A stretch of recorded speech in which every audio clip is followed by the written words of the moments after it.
My parents said the greatest gift for your sister's wedding is if you disappear from our family forever. I didn't beg, packed my things, took the keys, walked out the door closing like a final punctuation mark. The next day, sold the apartment, froze the joint account. I'm Madison, and I'm writing this for my new life, one that's infinitely better than the one I left behind 3 years ago. But let me start from the beginning, because context matters when you're about to hear the most satisfying revenge story of your life. Growing up as the eldest daughter in the Mitchell family should have been a privilege. Should have been. Instead, it was 26 years of watching my younger sister Brittany get handed everything on a silver platter while I worked my ass off for every scrap of recognition. Don't get me wrong, I love my sister. Or at least, I thought I did until I realized she'd been actively participating in making my life hell. My parents, Robert and Susan Mitchell, owned a successful real estate development company in Denver. Dad built it from nothing, and by the time I was in high school, we were solidly upper middle class. Nice house in Cherry Hills Village, luxury cars, private schools, the whole 9 yards. But here's the thing about new money, it makes some people incredibly insecure about appearances. Brittany was the golden child from day one. Blonde, bubbly, conventionally pretty in that Instagram-friendly way. She played tennis, joined sorority life at CU Boulder, and had a string of boyfriends who looked like they stepped out of a Ralph Lauren catalog. She was everything my parents wanted in a daughter, easy, uncomplicated, and most importantly, she never questioned anything they said. Me? I was the problem child, apparently. I had the audacity to be brunette in a family of blondes. I studied engineering at Colorado State instead of getting a more feminine degree. I asked uncomfortable questions about the family business. I dated guys my parents didn't approve of, usually because they weren't from the right families or didn't have enough money. I was ambitious, outspoken, and worst of all, I was financially independent. See, while Brittany was spending her college years partying and finding herself, I was working. I had internships every summer, graduated summa cum laude, and landed a killer job at a tech company in downtown Denver straight out of college. By 23, I was making 6 figures and had started investing in real estate on my own. I bought a small apartment building in an up-and-coming neighborhood and was renovating it myself on weekends. This should have made my parents proud, right? Wrong. My success was somehow threatening to them. It highlighted how much money they'd wasted on Brittany's education and lifestyle. It made uncomfortable comparisons inevitable. And worst of all, it gave me independence, something they absolutely could not stand. The family dynamics really started deteriorating when I turned 25. That's when my parents started making passive-aggressive comments about my lifestyle choices. Why wasn't I married yet? When was I going to give them grandchildren? Why couldn't I be more like Brittany, who had just gotten engaged to Chad? Yes, his actual name was Chad, a trust fund baby whose father owned a chain of car dealerships. Chad was fine, I guess. Bland as unsalted crackers and about as intellectually stimulating as watching paint dry, but he made Brittany happy. He had the right pedigree. More importantly, he worshipped the ground she walked on and never challenged anyone about anything. He was the perfect son-in-law for parents who valued conformity above all else.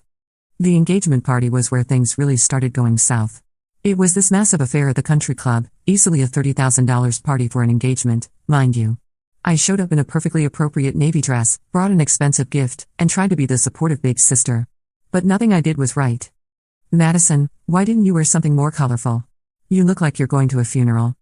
Madison, you need to be more sociable. Go talk to Chad's family. Madison, when are we going to plan an engagement party for you? You're not getting any younger. The final straw came when my aunt pulled me aside and said, with this pitying look, your parents are so worried about you, honey. They just want you to be settled and happy like Brittany. Settled. Like being successful and independent was somehow unsettled. Like my life was incomplete because I didn't have a Chad of my own. But I bit my tongue because it was Brittany's night. I smiled, I played the role, and I went home to my beautiful apartment with my amazing view and my growing bank account, and I told myself that family was family and things would get better. They didn't get better. The wedding planning was 18 months of pure hell. Every single decision had to revolve around what Brittany wanted, which I understood, it was her wedding. But somehow, my very existence became a problem that needed to be managed. I was asked to be a bridesmaid, which should have been an honor. Instead, it became a new avenue for control and criticism. The dress Brittany picked was, admittedly, hideous. It was this pale pink monstrosity that washed out everyone except blondes. When I suggested maybe we could look at other options, I was told I was being difficult and unsupportive. It's not about you, Madison, Mom said with that particular tone she'd perfected over the years. Can't you just be happy for your sister? Then came the bachelorette party planning. Brittany wanted to go to Napa Valley for a long weekend. The budget for this extravaganza? $3,000 per person. When I suggested maybe we could do something a little more reasonable, maybe a nice spa weekend in Vail, I was told that I was being cheap and ruining Brittany's dreams. If you can't afford it, Just say so, Brittany said with a sweet smile that didn't reach her eyes. I'm sure the other girls will understand. The thing is, I could afford it. I could have afforded 10 Napa weekends. But the principle of spending $3,000 on a bachelorette party when some of the other bridesmaids were struggling financially just seemed wrong to me. But I paid up because, once again, it was easier than fighting. Then came the wedding shower, where I was expected to help coordinate and pay for, despite the fact that Mom and Susan, Chad's mom, were supposedly handling everything. Every week there was a new expense, a new expectation, a new way that I was failing to live up to their standards. The breaking point started building about 2 months before the wedding. I was at my parents' house for Sunday dinner, a command performance I'd been attending religiously since moving back to Denver, when Dad brought up the Madison situation. We need to talk about your attitude, he said, setting down his fork with that serious expression he used when discussing business deals. Your mother and I have been getting feedback from people about your behavior at wedding events. Feedback? Like I was an employee being reviewed. What kind of feedback? I asked, genuinely confused. I had been nothing but supportive, despite my private reservations about the expense and drama. You seem reluctant, Mom chimed in. People notice when you're not enthusiastic. It reflects poorly on our family. I'm enthusiastic, I said. I've participated in every event, paid for everything I've been asked to pay for, and I've never said a negative word about any of it. It's not what you say, Brittany said, speaking up for the first time. It's your energy. You bring this negative vibe to everything. Like you think you're better than all of us. This was rich coming from someone whose biggest accomplishment was getting engaged to a trust fund baby, but I kept that thought to myself. I don't think I'm better than anyone, I said carefully. If I've given that impression, it wasn't intentional. The thing is, Dad continued, this wedding is really important to our family. It's a big social event, and a lot of important people will be there. We can't afford to have any complications. Complications. That's what I was to them. A complication. What are you asking me to do, exactly? I said. The three of them exchanged looks. Mom cleared her throat. We think it might be best if you toned down your presence. Maybe participated less visibly in the actual ceremony. You want me to step down from being a bridesmaid? Not step down exactly, Brittany said quickly. Maybe just, I don't know, do a reading instead? Or help coordinate behind the scenes? What they were really asking was for me to make myself smaller, less noticeable, so I wouldn't overshadow Brittany's big day with my problematic existence. The successful daughter needed to dim her light so the golden child could shine brighter. I agreed, because I'm an idiot who still believed that family came first. But it didn't stop there. Over the next month, I was systematically removed from every visible role in the wedding. No bridesmaid duties. No reading. No special seating. I was relegated to general family and told that I could help out behind the scenes if I wanted to feel involved. The final insult came 2 weeks before the wedding. I was at my apartment, working on a presentation for a huge client meeting, when my phone rang. It was Mom. Madison, we need to talk. Can you come over? Something in her tone made my stomach drop, but I said yes because I always said yes. I drove to their house in Cherry Hills Village, the house I'd grown up in, the one that used to feel like home but had increasingly felt like enemy territory. Both of my parents were waiting in the living room, sitting in those formal chairs they only used for serious conversations. Sit down, honey, Mom said, and the endearment sounded forced. I sat on the couch across from them, feeling like I was about to be fired from a job I didn't even know I had. Madison, Dad started, your mother and I have been doing a lot of thinking about the wedding and about our family dynamic in general. Okay, I said carefully. The thing is, Mom continued, we love you, but we think maybe you need some time to figure things out. Find your place in this family. I don't understand. Dad leaned forward. The wedding is really important to Brittany, and to us. It's her special day, and she deserves to have everything perfect. I agree, I said. I've been trying to be as supportive as possible. That's just it, Mom said. Even when you're trying to be supportive, there's this tension. This undercurrent of judgment. I haven't been judging anyone. It's not intentional, Dad said. But your very presence seems to create complications. People compare. They ask questions. It takes attention away from where it should be. I stared at them, trying to process what they were saying. Are you uninviting me from the wedding? They looked at each other. Mom cleared her throat. We think maybe it would be best if you took some time for yourself. Maybe went on a trip during the wedding weekend. Something just for you. You are uninviting me. It's not forever, Dad said quickly. Just until things settle down. Until you can find a way to be part of this family without causing drama.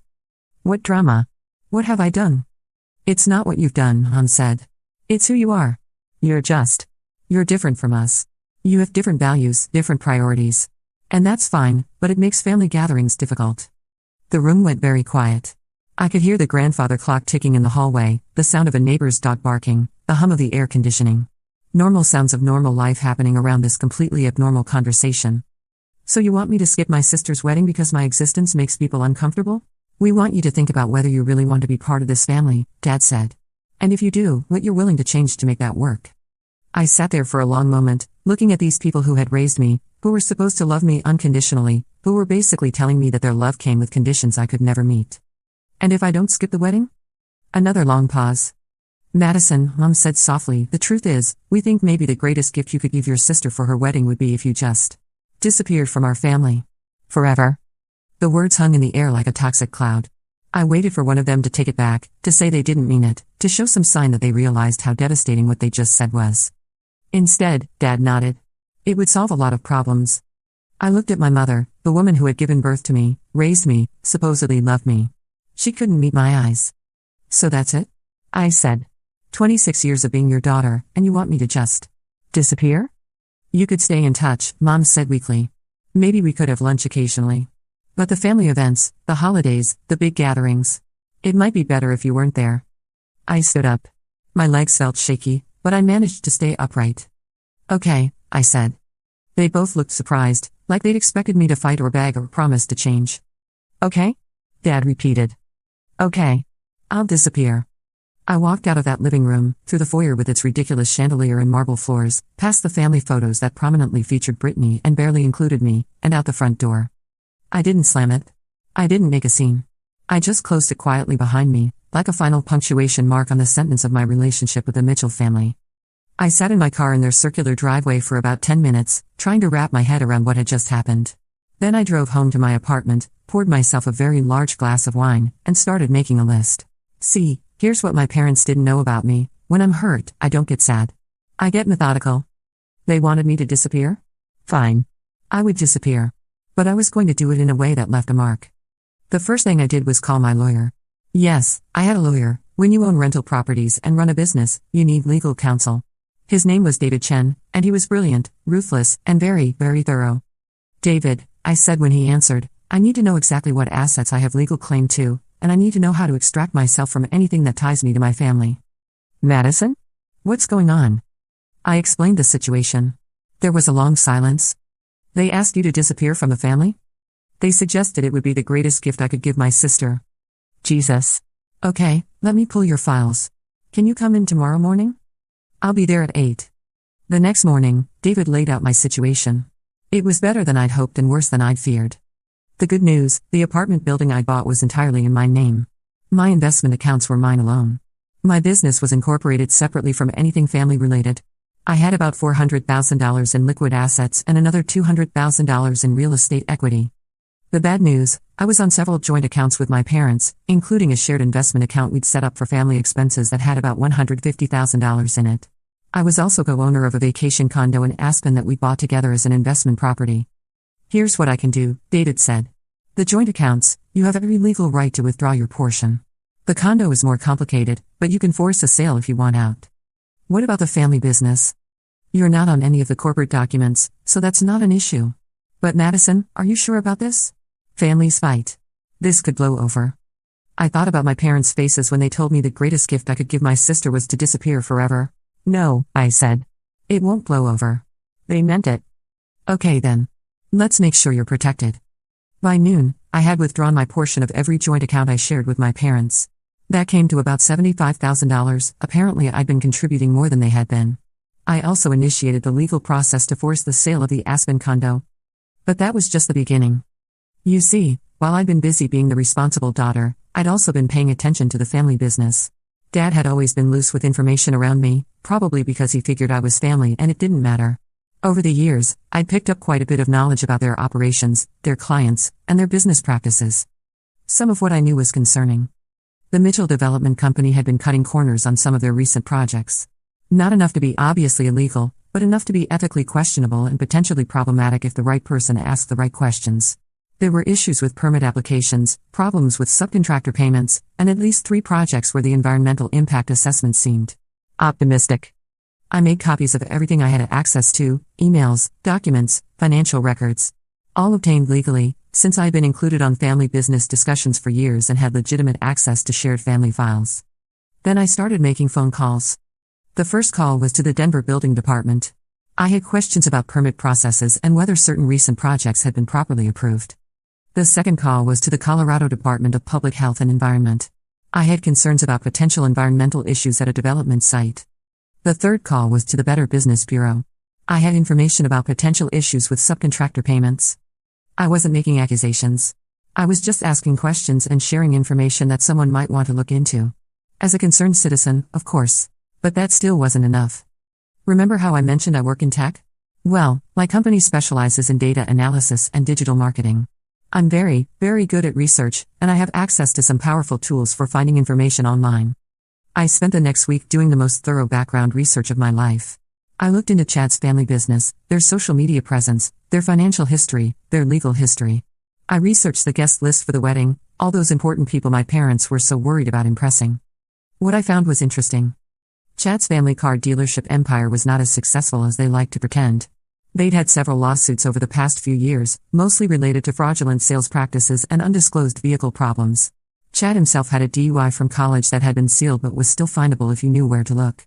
His Instagram was a treasure trove of questionable decisions and entitled behavior. More importantly, several of the important people on the wedding guest list were people I recognized from my professional network, including 2 potential clients my own company had been courting. This gave me an idea. I started a blog. Anonymous, untraceable, professionally designed. I called it Denver's Social Truth and positioned it as an insider's guide to the real stories behind Denver's social scene. I made it look legitimate, professional, well-researched. Then I started posting. The first few posts were general interest items about social events around the city, complete with photos and insider details that made it clear the author was well-connected. Nothing controversial, just interesting gossip that people would want to read and share. Once I had a small but growing readership, I started posting more substantial content. Like a deep dive into the car dealership industry in Colorado and the legal troubles that had plagued several major dealerships. I didn't mention Chad's family specifically, but anyone who knew the industry would recognize the details. Like an analysis of building permit irregularities in several recent Denver development projects. Again, no direct accusations, just public information presented in a way that raised questions. Like a profile of social media behavior among Denver's young socialites, complete with screenshots of particularly entitled or problematic posts. Chad's Instagram featured heavily, though I never used his full name. The blog started gaining traction. People were sharing posts, discussing them, using the information in their own social circles. I had created a whisper campaign that was spreading organically through exactly the social network my parents were so desperate to impress. But I still wasn't done. The wedding was now 3 days away, and I hadn't heard from my family since that conversation in their living room. No phone calls, no texts, nothing. They were proceeding as if I had never existed, exactly like they wanted. So I decided to make sure I really didn't exist for them anymore. I put my apartment building on the market. In Denver's hot real estate market, it sold in 2 days for $50,000 over asking price to a cash buyer. I liquidated my investment accounts and moved everything to a new bank. I incorporated a new business entity and transferred all of my professional contracts to it. I hired a moving company and had all of my belongings packed and shipped to a storage facility in Austin, Texas. Then I bought a plane ticket. Austin wasn't random. I'd been offered a job there 6 months earlier, head of product development for a rapidly growing tech startup. I turned it down because of family obligations, but when I called them back, the offer was still open. In fact, they were thrilled to have me and were willing to bump up both the salary and the equity package. On Friday afternoon, the day before Brittany's wedding, I was on a plane to Texas. I didn't tell anyone I was leaving. I didn't send goodbye texts or leave forwarding addresses. I just disappeared, exactly like they'd asked. But I left a few surprises behind. The first surprise was the forced sale of the Aspen condo. Since I was a co-owner, I had the legal right to force the sale even if my parents objected. The property sold quickly, and my parents received a check for their portion minus my legal fees. They also received a certified letter explaining that I was withdrawing from all shared financial obligations, effective immediately. The second surprise came on Saturday morning, the day of the wedding. That's when the Denver Building Department showed up at 2 different Mitchell development construction sites for surprise inspections based on anonymous tips about potential permit violations. That's when the Colorado Department of Public Health and Environment began an investigation into potential environmental issues at a third site. That's when several subcontractors who hadn't been fully paid for previous jobs suddenly decided to file liens against Mitchell development properties. And that's when the latest post on Denver's Social Truth went live, The Real Cost of Social Climbing, a look at this weekend's most expensive wedding. The post was a detailed breakdown of the wedding expenses, sourced from social media posts, vendor websites, and public information. It calculated the total cost at around $300,000 for a single day, discussed the environmental impact of flying in flowers from Ecuador and flying guests in from various cities, and raised questions about the financial priorities of families who spent more on one party than most people made in 5 years while their businesses allegedly had outstanding debts to working-class contractors. Again, I didn't name anyone directly. I didn't have to. Anyone who knew about the wedding would recognize it immediately. The post went viral within hours. It was shared thousands of times across social media, picked up by local news blogs, and became the talk of Denver's social media. But I wasn't there to see any of it. I was in Austin, signing a lease on a beautiful apartment with a view of Lady Bird Lake, meeting my new colleagues, and starting the process of building a life that was entirely my own. The calls started on Sunday. First Mom, then Dad, then Brittany. Dozens of calls, voicemails, texts. I listened to exactly one voicemail from each of them, just to confirm they were as panicked and angry as I'd hoped, then I blocked all of their numbers. But before I blocked them completely, I decided to have a little more fun with the situation. You see, I had also set up Google Alerts for the family business, their names and various keywords related to the wedding in the blog. So I was getting real-time updates on exactly how spectacularly everything was falling apart. The wedding reception had apparently been a disaster. According to several social media posts from guests, which I screenshot for posterity, people were talking more about the blog post than the actual ceremony. Multiple guests had left early, claiming sudden illnesses or family emergencies. The band had even asked if they wanted to cut the reception short since the dance floor was practically empty by 9 p.m.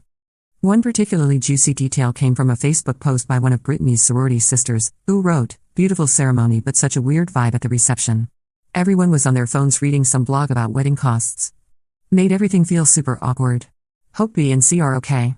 The post had dozens of comments from other guests basically confirming that the whole event had been a social disaster. Even better, the blog post had caught the attention of a local news station. Channel 9 News had done a segment about wedding inflation and social media pressure, using my anonymous post as a jumping-off point. They interviewed financial experts about the rising costs of weddings and whether social media was creating unrealistic expectations. While they didn't name my family specifically, anyone who had been at the wedding or knew about it would have recognized the details. The story got picked up by other outlets, including a national personal finance blog with millions of readers.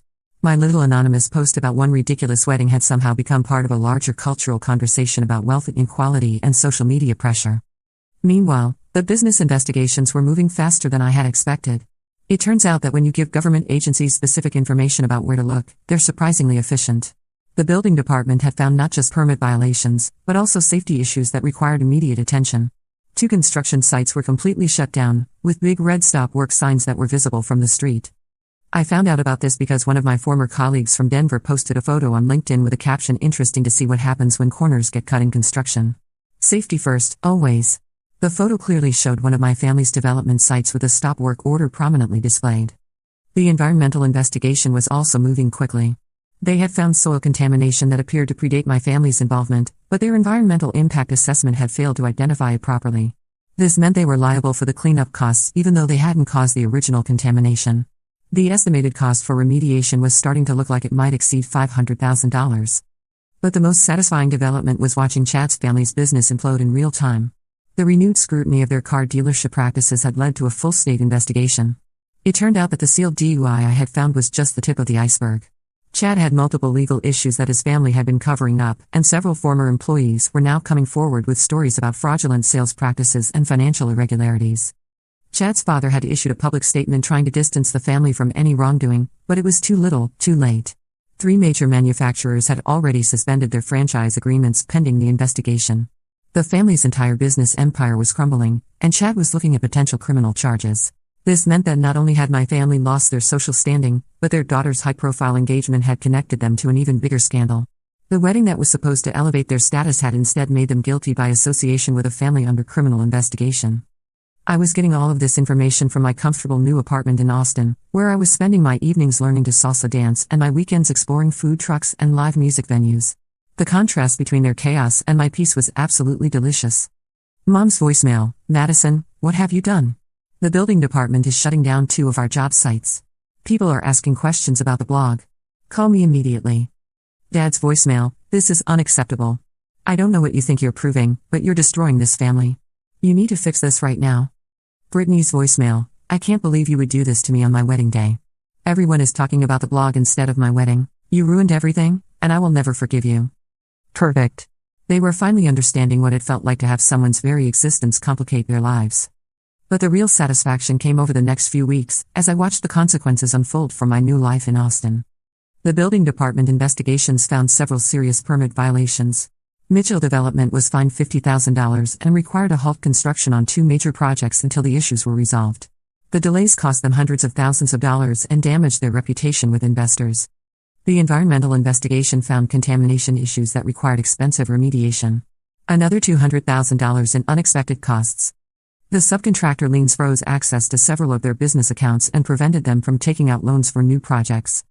But the social consequences were even more severe. The wedding, which was supposed to be their triumphant social debut, became known as that wedding from the blog. People who attended were embarrassed to have been associated with such an ostentatious display, especially once the family's business problems became public knowledge. Chad's family's car dealership came under renewed scrutiny after the blog posts, leading to additional investigations and lawsuits. The engagement lasted another 2 months before Chad decided he couldn't handle being associated with the Mitchell family drama. He broke up with Brittany via text message while she was at a spa in Scottsdale, trying to recover from the wedding stress. My parents' social standing in Denver never recovered. They became known as the family who spent $300,000 on a wedding while stiffing their contractors and cutting corners on building safety. Several of their country club friends stopped returning calls. Mom was quietly asked to step down from the charity board she'd been so proud of joining. Meanwhile, I was thriving in Austin. My new job was challenging and rewarding, my colleagues were brilliant and supportive, and I was making more money than I'd ever dreamed of. I bought a beautiful house in South Austin, joined a hiking club, started dating a wonderful guy named Marcus who was a professor at UT and thought my ambition was sexy rather than threatening. For the first time in my adult life, I was surrounded by people who appreciated me for who I was rather than constantly trying to change me into someone else. But the story doesn't end there. About 6 months after I left Denver, I got a call from an unknown number. I almost didn't answer, but something made me pick up. Madison? It's David. Your lawyer. Hey, David. What's up? I have some interesting news. Your parents want to settle. Settle what? They're offering to buy out your share of the Aspen property for significantly more than market value. They also want to pay you what they're calling a consulting fee for your help with some business issues. I laughed. They want to pay me to make the problems go away? That's my read on it. They're also asking if you'd be willing to take down the blog. How much are they offering? $200,000 for the property buyout, another $100,000 for the consulting fee. And all I have to do is disappear quietly and stop causing problems? Essentially, yes. I thought about it for approximately 3 seconds. Counteroffer, I said. $500,000, plus a written apology from all 3 of them acknowledging that asking me to disappear from the family was wrong and hurtful. And I keep the blog. Madison, I'm not trying to be vindictive, David. But they need to understand that actions have consequences. They chose to treat me like I was disposable, and now they're learning what it actually costs to dispose of me. I'll relay the offer. 3 days later, David called back. They accepted. All of it? Including the apologies? All of it. I have written apologies from all 3 of them, plus a cashier's check for $500,000. What do the apologies say?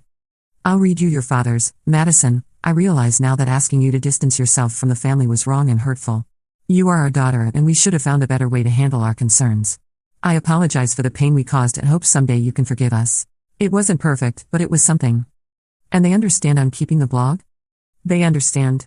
Though they're hoping you'll be less focused on Denver's social issues going forward. Tell them I'll consider diversifying my content. The money arrived a week later, along with 3 handwritten apology letters that were clearly lawyer-reviewed but seemed at least somewhat sincere. I deposited the check and bought investment properties in Austin. I didn't shut down the blog, but I did start covering social issues in other cities. Denver's Social Truth became simply Social Truth, and it developed a national following. I never posted about my family again, but the original post stayed up as a reminder. And that brings us to today, 3 years later. I'm 30 years old, I own 3 rental properties in Austin, I'm about to be promoted to VP at my company, and I'm engaged to Marcus, who proposed at the top of Mount Bonnell with a ring he designed himself and a speech about how much he admired my independence and strength. Last month, I got a wedding invitation in the mail. Brittany was getting married again, this time to someone named Tyler who worked in finance and seemed like a significant upgrade from Chad in the personality department. The invitation was addressed to Ms. Madison Mitchell at my Austin address. I realized they must have hired a skip tracing service or private investigator to find my current address, since I hadn't exactly left a forwarding address when I disappeared. I stared at that invitation for a long time, thinking about what it represented. An olive branch. An acknowledgement that I existed. An admission that maybe they wanted me back in their lives. I RSVP'd no with a polite note wishing Brittany happiness in her marriage. Because here's the thing I learned from all of this, sometimes the greatest gift you can give yourself is the freedom to walk away from people who don't value you, even if those people are family. My parents asked me to disappear, and I did. But I disappeared into a life that was infinitely better than the one I left behind. I found my chosen family, Marcus, my colleagues, my friends in Austin, people who celebrate my successes instead of seeing them as problems to be managed. Sometimes I wonder if they understand the irony. They wanted me to disappear so I wouldn't complicate their perfect family image. Instead, my disappearance became the complication that destroyed that image entirely. But I don't wonder about it too often. I'm too busy living my actual life to spend much time thinking about the life they tried to force me to live. The Mitchell family wanted me gone, and they got their wish. What they didn't expect was that I'd be better off without them than they were without me. And that, Reddit, is the most satisfying revenge of all, living well. Update: a few people have asked what happened to the family business and whether my parents learned anything from this experience. Mitchell Development Company never fully recovered from the investigations and bad publicity. They had to scale way back, let go of most of their employees, and Dad eventually sold what was left of the business to a larger company. He and Mom moved to a smaller house and a quieter lifestyle. Based on social media, which I definitely don't check regularly, I swear, they seem to have learned to live more modestly and maybe appreciate what they have instead of constantly chasing status. Brittany's second wedding was a small, intimate affair at a local venue. No destination flowers, no $300,000 budget, no social media spectacle. From the photos I may have accidentally seen when Googling something completely unrelated, it looked lovely and personal and much more like something she would actually enjoy rather than something designed to impress other people. I heard through mutual acquaintances, Denver isn't that big a city, that they speak about me sometimes, usually when someone asks about their other daughter. Mom apparently says I'm doing well in Texas and changes the subject. Dad tells people I work in tech and lets it at that. Brittany, according to one friend who knew us both, said she hopes Madison is happy but doesn't elaborate. It's not the relationship I would have chosen, but it's honest in a way our family dynamics never were before. They know I exist, they know I'm successful and happy, and they know that the door they asked me to walk through only swings one way.